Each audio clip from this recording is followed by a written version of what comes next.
Hello everyone, welcome again. இன்றைக்கி நம்ம பார்க்க போகிறது உலர் திராட்சை. டிக்டாக்ல செஞ்சுருக்காங்க. நம்மளும் ட்ரை பண்ணி பார்க்கலாம் கரெக்டாக வருதா இல்லையான்னு சொல்லிட்டு. ஒரு பாத்திரத்தில் வாட்டர் ஊற்றிக்கோங்க.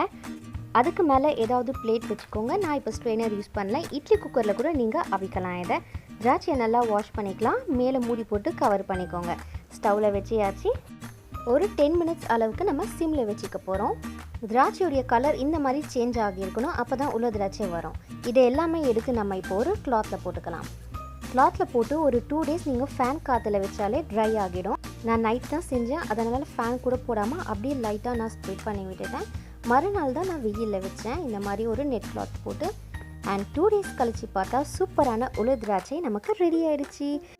ரொம்பவே டேஸ்டி அண்ட் ஃப்ரெஷ்ஷாகவும் இருந்துச்சு. நீங்களும் ட்ரை பண்ணி பாருங்கள் இந்த டிக்டாக் ரெசிபியை.